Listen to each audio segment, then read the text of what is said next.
مونږ ته به استادانو ډېره عجیب او ناشنا قصه کوله.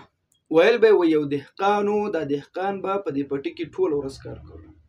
نو دا به چې کله ستړی ستومانه د پټي نه کور ته راغی او چې کله به کوټې ته را دننه شو، دا مخکیني کورونه به چې وو په دې کې به قرآن کریم دپاره یو تاخچه جوړه چې د دروازې نه به را دننه شي، دا به یې د برکت دپاره ایښې وه چې څوک د کور نه وځي او ننوځي چې دغه کس هم برکتي شي. نو دا به دغلته د قرآن کریم به ایښی و.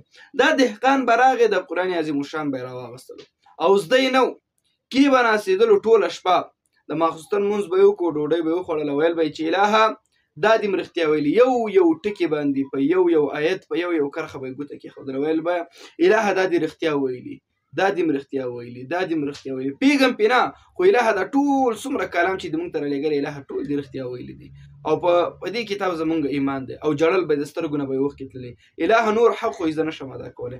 دا کار به یې کولو او په دې حال کې به بیا دې ویده شو. دا مرحله روانه وه. یو ورځ راغله دا دهقان وفات شو.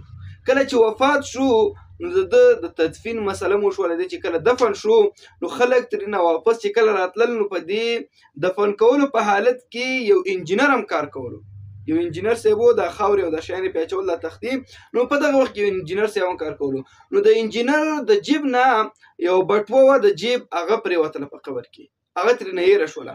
خو چې کله قبر ټول بند شو، خلک ترېنه کور ته راغلل، نو په دغه وخت کې انجینر ته کور کې ورشو، زما نه خو بټوه په قبر کې غورځېدلې ده.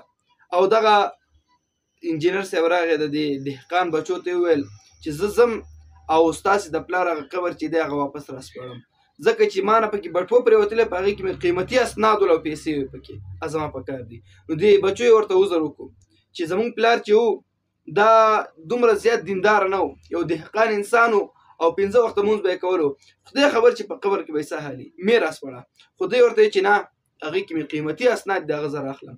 خو بس دې بچو یې ورته چې داسې کار وکړه چې دا بټوه خو راخلې خو د شپې راواخله، د ورځې ځکه مه راخله که عذاب وي ورباندې چې نور خلک یې ونه ګوري. وایي ښه صحیح ده. نو دغه بچي ورسره لاړل او دا انجینر صاحب لاړ. کله چې هلته هدیرې ته قبر ته رسېږي نو په دغه قبر کې ګوري چې د اولنۍ تختې راجګه کړله نو یو عجیبه خوشبویي د قبر نه راپورته شوله. داسې خوشبویي چې دغه انجینر صاحب او دا بچي وایي چې موږ په دنیا کې داسې خوشبویي بیا نه وکتلې. او چې کله مو د پلار مخ ته وکتل، د خپو نه یو ګلي ګلاب بوټی راشین شوی دی په دا یوه شپه کې، او د ده پوزې خوا ته رارسېدلی دی او ښه ښایسته په ارامه سره پروت دی، ویده دی پکې. وایي زمونږ ډېر زیات حیران شو، هغه بټوه مو راواغېستله، بېرته مو دا بند کړو. د بچو نه مې ورته پوښتنه وکړه چې ستاسو د پلار خو تاسو وایي چې دهقان دی، الله تعالی ورته داسې عزت ورکړو، دا څه وجه وه؟ نو په بچو یې موږ ته خو څه معلومات نشته، څنګه به چې موږ لمونځونه کول او نورو خلکو به کول، زموږ پلار هم دغسې کول، خو نور معلومات راته نشته.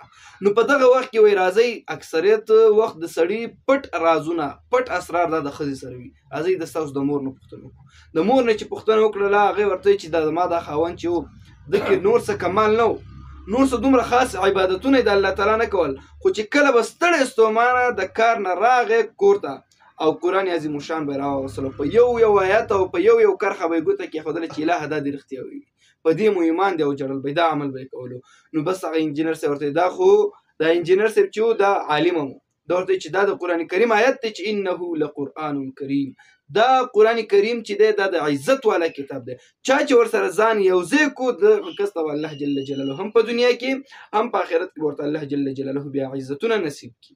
ځکه مونږ او تاسو که وګورو د عالمانو مونږ ولې عزت کوو؟ ځکه چې د قرآن کریم سره وابستګي جوړه کړې ده. د حافظانو ځکه عزت کوو چې قرآن کریم سره وابستګي ده. د هغه لرګي عزت ځکه کوو چې رایل ترېنه جوړ یا تخته چې د هغه وابستګي او جوړ راغلی د قرآن کریم سره دی. ټوټې ډېرې دي خو د هغې ټوټې ډېر زیات احترام ساتو چې هغې نه د قرآن عظیم الشان پوښ جوړ شوی. د هغه مونږ وایو چې ګوره پام کوئ چې غلط ځای کې استعمال نه کوئ، ځکه چې وابستګي د قرآن کریم سره شي. د هر هغه کس چې وابستګي د قرآن عظیم الشان سره راغله، دغه کس ته الله تعالی په دنیا او آخرت کې بیا عزت ورکوي.